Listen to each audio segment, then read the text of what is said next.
বিএনপির প্রতিষ্ঠাতা স্বাধীনতার মহান ঘোষক শহীদ রাষ্ট্রপতি জিয়াউর রহমানকে অত্যন্ত শ্রদ্ধার সাথে স্মরণ করি, তার রুহের মাগফিরাত কামনা করি। তিনি প্রকৃত অর্থেই ছিলেন একজন ক্ষণজন্মা পুরুষ। বাংলাদেশের স্বাধীনতা ঘোষণা করেই তিনি ক্ষান্ত হননি। 9 মাসব্যাপী মুক্তিযুদ্ধে জেড ফোর্স কমান্ডার হিসাবে তিনি অত্যন্ত সাহসী এবং গুরুত্বপূর্ণ ভূমিকা রাখেন। আমি অত্যন্ত ভাগ্যবান তার অধীনস্থ একজন সেনা কর্মকর্তা রূপে রণাঙ্গনে তার যুদ্ধ পরিচালনার দক্ষতা, সাহসিকতা দেখে মুগ্ধ হয়েছি। বাংলাদেশে তখন 18টা জেলা ছিল 71 সালে। একটি মাত্র জেলা শহর মুক্তিবাহিনী একক প্রচেষ্টায় দখল করেছে, সেটি হলো সিলেট জেলা শহর। তার নির্দেশে, তার নেতৃত্বে আমি এই আক্রমণ পরিচালনা করেছিলাম। সিলেটে 15ই ডিসেম্বর তারিখে সিলেট শহরে এমসি কলেজের প্রিন্সিপালের বাসায় পাক বাহিনীর ঘাঁটি ছিল। সেই ঘাঁটির উপরে 15ই ডিসেম্বর তারিখে আমি আক্রমণ করি। ফ্যাব্রিক কেয়ারের সুপার পাওয়ার। তার সাহসিকতাপূর্ণ যুদ্ধ পরিচালনার কারণে এই সিলেট শহর ভারতীয় বাহিনীর আগেই আমরা দখল করি। তখন যুদ্ধ চলছিল সিলেট থেকে 8 মাইল দূরে খাদিমনগর এলাকায়। আমরা চা বাগানের ভিতর দিয়ে তৎকালীন মেজর জিয়াউর রহমানের নেতৃত্বে গেরিলা পদ্ধতিতে সিলেট শহরের অভ্যন্তরে প্রবেশ করি এবং এমসি কলেজের প্রিন্সিপালের বাসভবনে বাংকার সমূহের উপর আক্রমণ চালাই। 14 এবং 15 2 দিনব্যাপী যুদ্ধের পর পাক বাহিনী আত্মসমর্পণ করতে রাজি হয়। জেড ফোর্স স্বাধীনতা যুদ্ধের সবচাইতে বেশি সাহসিকতা পুরস্কার বীরশ্রেষ্ঠ, বীর উত্তম, বীর বিক্রম, বীর প্রতীক অর্জন করে। জেড ফোর্সের শহীদদের সংখ্যাও সর্বাধিক। মুক্তিযুদ্ধের পর শহীদ রাষ্ট্রপতি জিয়াউর রহমান জনগণের ইচ্ছার প্রতি সাড়া জাগিয়ে একজন নির্বাচিত রাষ্ট্রপতি রূপে দেশ পরিচালনা করেন।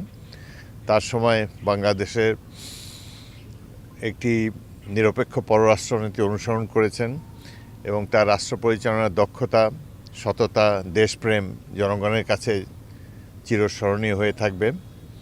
তিনি বাংলাদেশের বাইরেও তার রাষ্ট্র পরিচালনা, রাষ্ট্রনায়কচিত দক্ষতার কথা বাইরেও ছড়িয়ে গিয়েছিল। সেজন্য মুসলিম বিশ্বের রাষ্ট্রনায়করা ঐক্যবদ্ধভাবে তাকে আল কুদস কমিটির সদস্য নির্বাচিত করেন। অর্থাৎ মুসলিম বিশ্বের মধ্যে বিবাদ, বিসংবাদ ইত্যাদি মধ্যস্থতা করার জন্য জিয়াউর রহমানকেই রাষ্ট্রনায়করা বেছে নেন। এটি বাংলাদেশের জন্য এক বিরাট গৌরবের বিষয়। আজকে তিনি নেই, কিন্তু তার কালজয়ী আদর্শ, জাতীয়তাবাদী আদর্শ বাংলাদেশকে পরিচালনা করছেন এবং বাংলাদেশ জাতীয়তাবাদী দল 4 বার জনগণের সমর্থন নিয়ে রাষ্ট্র ক্ষমতায় এসেছে।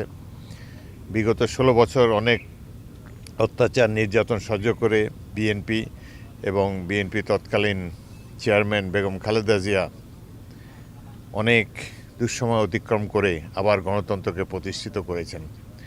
বেগম জিয়া সাম্প্রতিককালের ইতিহাসে বাংলাদেশের সবচাইতে জনপ্রিয় রাজনৈতিক নেত্রী। আজকের এই দিনে শহীদ জিয়াকে বাংলাদেশের মানুষ গভীর শ্রদ্ধার সাথে স্মরণ করে। সারা দেশব্যাপী মানুষ তাকে স্মরণে রেখেছে। সাথে সাথে বেগম খালেদা জিয়াও তিনি সম্প্রতি লোকান্তরিত হয়েছেন এবং তার মৃত্যুর পর যে বিশাল জানাজা আমরা লক্ষ্য করেছি, বাংলাদেশে এই ধরনের গণসমাবেশ অতীতে আমরা কখনো লক্ষ্য করিনি। তো শহীদ জিয়া আজ আমাদের মধ্যে নাই, কিন্তু তার আদর্শ অনুসরণ করে বিএনপি এবং অন্যান্য সমমনা রাজনৈতিক দলসমূহ বাংলাদেশকে ধীরে ধীরে উন্নতির শিখরে নিয়ে যাবে বলে আমার দৃঢ় বিশ্বাস। সবচাইতে বড় কথা, গণতন্ত্র বাংলাদেশের উন্নয়নের চাবিকাঠি। আশা করি গণতান্ত্রিক ব্যবস্থা বাংলাদেশে দৃঢ়ভাবে প্রথিত হবে এবং আমরা সবাই জিয়ার আদর্শ অনুসরণ করে বাংলাদেশকে একটি উন্নত সমৃদ্ধ রাষ্ট্রে পরিণত করতে সক্ষম হব।